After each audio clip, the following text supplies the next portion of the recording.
Hello प्यारे बच्चों, वीणावादिनी study point में आपका स्वागत है। तो हमने आपको कल बताया था कि हम आगे का आपको अगले नेक्स्ट भाग में कराएंगे। तो आगे का अपन देखते हैं बच्चों, क्या है। अपन प्रश्न लिखेंगे नंबर 4 कि विभाव किसे कहते हैं। विभाव किसे कहते हैं।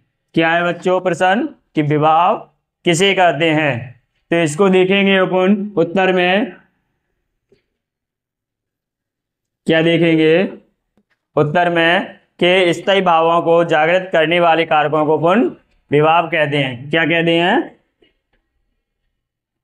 स्थायी भावों को जागृत करने वाले कारकों को विभाव कहते हैं। क्या है? स्थायी भावों को जागृत करने वाले कारकों को विभाव कहते हैं। इसके दो भेद होते हैं। कितने भेद होते हैं? दो। इसके दो भेद होते हैं। इसके कितने भेद होते हैं? दो। वो भेद कौन कौन से होते हैं तो देखेंगे। नंबर 1 पे आता है आलंबन। आलंबन। नंबर 2 उद्दीपन। कौन कौन से होते हैं? आलंबन और उद्दीपन। ये उसके दो भेद होते हैं। तो पहले अपन आलंबन को समझेंगे। तो हेडिंग बनाएंगे ऐसे, आलंबन। क्या बनाएंगे? हेडिंग। आलंबन की हेडिंग बनाएंगे तो इसमें क्या लिखेंगे? जिसके प्रति स्थायी भाव उत्पन्न हो या जागृत हो उसको हम आलंबन कहते हैं। क्या लिखेंगे? जिसके प्रति स्थायी भाव उत्पन्न हो आलंबन। आलंबन कहलाते हैं।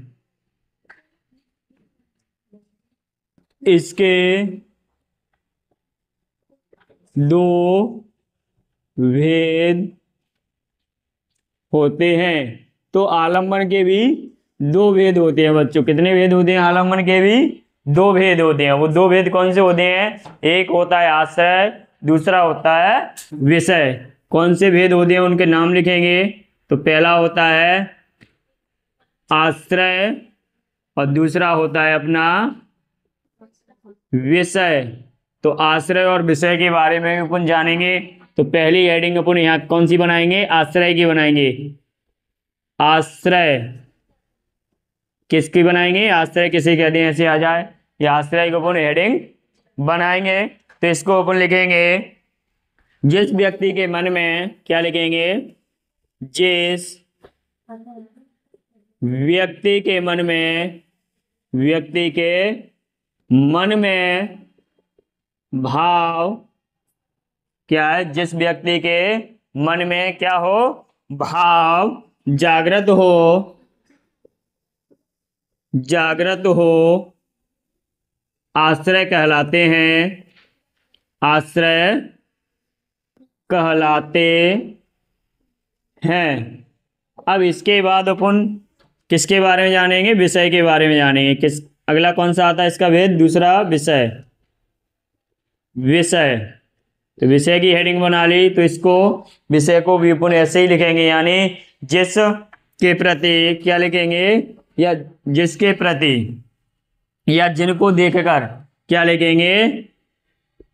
जिनको देखकर। क्या लिखेंगे? जिनको देखकर मन में भाव जागृत हो, क्या है, जिनको देखकर मन में भाव जागृत हो, विषय कहलाते हैं, विषय कहलाते हैं। क्या कहलाते हैं? विषय कहलाते हैं। अब इसके बाद अपना दूसरे का आता है अपना उद्दीपन। क्या आता है? उद्दीपन। क्या कहलाता है? उद्दीपन। अगले नंबर का इसमें दूसरा भेद कौन सा होता है? विभाव का उद्दीपन होता है। तो उद्दीपन में लिखेंगे भावों को, क्या लिखेंगे? भावों को बढ़ाने, क्या लिखेंगे? भावों को बढ़ाने या उद्दीप्त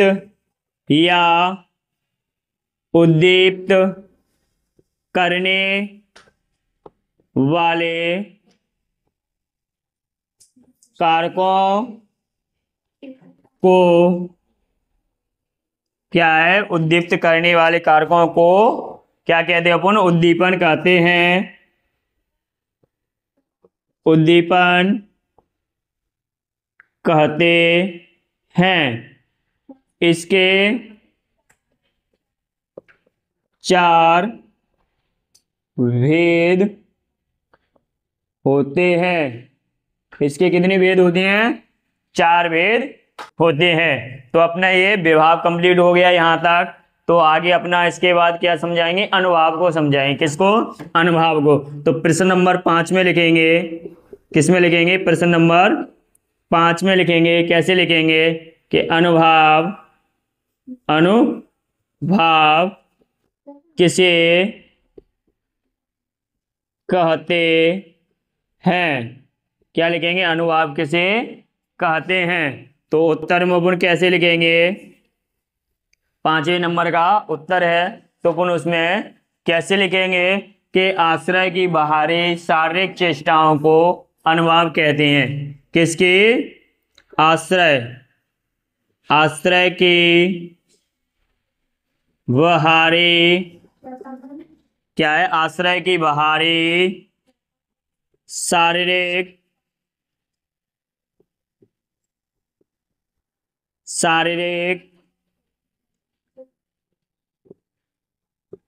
चेष्टाओं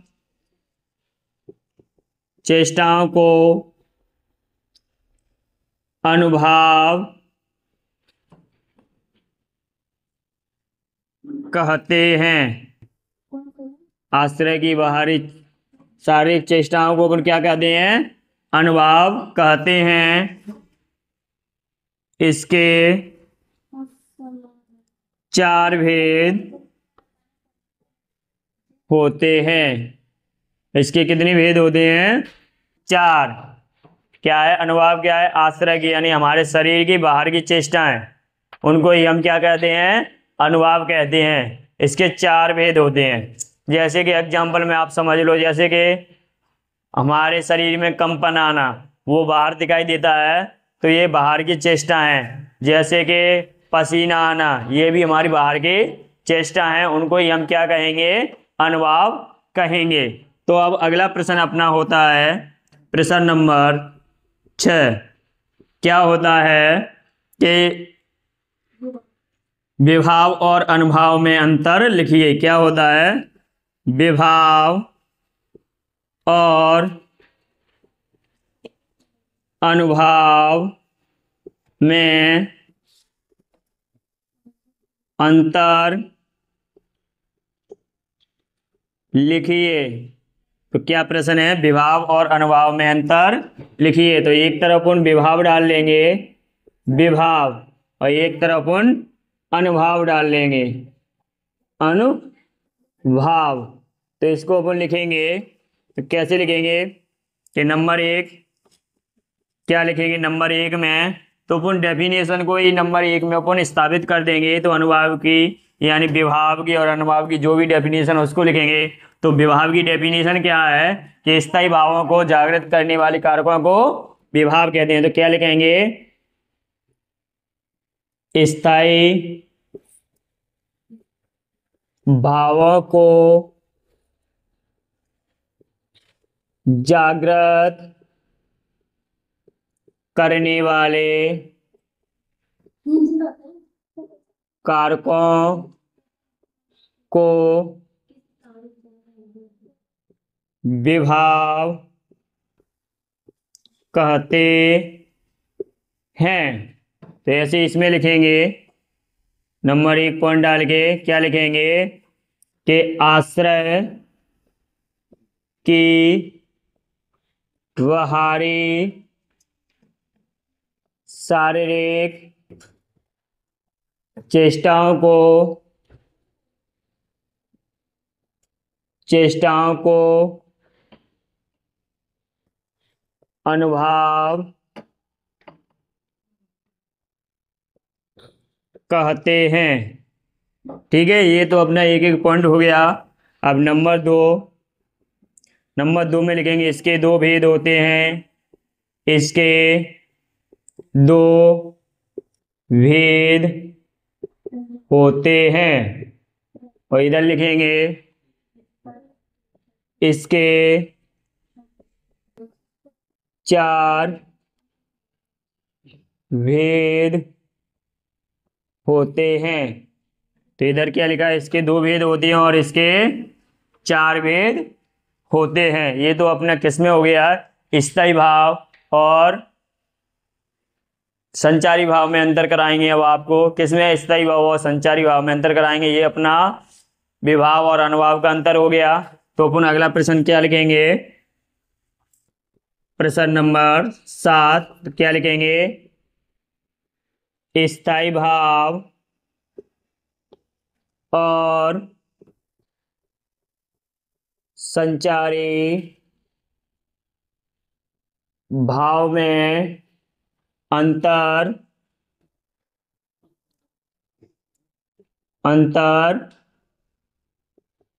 लिखिए। तो किस में अंतर लिखना है हमको, स्थायी भाव और संचारी भाव में अंतर लिखना है। तो एक तरफ क्या डालेंगे हम, स्थायी भाव, और एक तरफ क्या डालेंगे, संचारी भाव। तो इसमें भी अपन डेफिनेशन के अनुसार ही पहली हेडिंग बनाएंगे। किसके अनुसार बनाएंगे, डेफिनेशन के अनुसार। तो कैसे बनाएंगे, तो नंबर 1 पॉइंट लिखेंगे। तो कैसे लिखेंगे, स्थायी भाव की क्या है कि वे भाव जो हमारे हृदय में हमेशा विद्यमान रहते हैं उन्हें हम स्थायी भाव कहते हैं। क्या लिखेंगे, वे भाव जो हमारे हृदय में हमेशा विद्यमान रहते हैं उन्हें स्थायी भाव कहते हैं। उन्हें कौन से भाव कहते हैं, स्थायी भाव कहते हैं। ऐसे इसमें पॉइंट लिखेंगे संचारी भाव में। तो क्या लिखेंगे, ये सहृदय के हृदय में क्या है, अस्थिर मनोविकारों को संचारी भाव कहते हैं। ऐसे भी लिख सकते हो, या फिर हमने जो लिखाया था आपको कि वे भाव जो कुछ समय के लिए उत्पन्न होते हैं और समाप्त हो जाते हैं। कैसे लिखेंगे, वे भाव जो कुछ समय के लिए उत्पन्न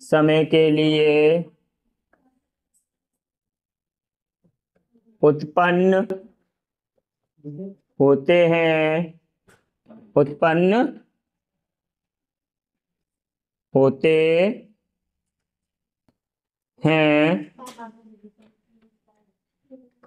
और समाप्त हो जाते हैं उन्हें संचारी भाव कहते हैं। उन्हें संचारी भाव कहते हैं। तो नंबर 2 में पॉइंट में लिखेंगे, इन्हीं की संख्या 10 होती है, इनकी संख्या 10 होती है। और इधर लिखेंगे इनकी संख्या 33 होती है। इनकी संख्या 33 होती है। अगला नंबर 3 पे पॉइंट लिखेंगे हम कि एक रस का एक ही स्थायी भाव होता है। एक रस का एक ही स्थायी भाव होता है। इधर लिखेंगे एक रस के साथ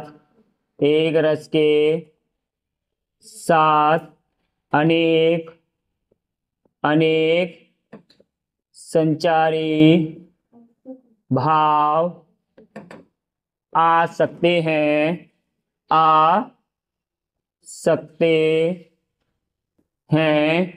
ये सागर में जल के समान होते हैं। स्थायी भाव में क्या लिखेंगे? ये सागर में जल के समान होते हैं। और इधर अपूर्ण संचारी भाव में क्या लिखेंगे? ये सागर में लहरों के समान होते हैं। तो हमने आपको बताया था कि हम आपको क्या क्या कराएंगे अगले नेक्स्ट वीडियो में, तो आपको वो पूरा विवरण यहाँ मिल जाएगा। तो अगली वीडियो में हम आपको रस कितने प्रकार के होते हैं, रस की निष्पत्ति कैसे होती है, और कुछ रसों की परिभाषा और उदाहरण देकर आपको समझाएंगे।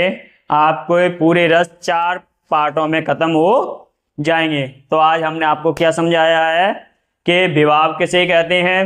तो क्या लिखा है हमने कि क्या लिखा है? स्थायी भावों को जागृत करने वाले कारकों को हम विभाव कहते हैं। इसके 2 भेद होते हैं। कितने भेद होते हैं बच्चों?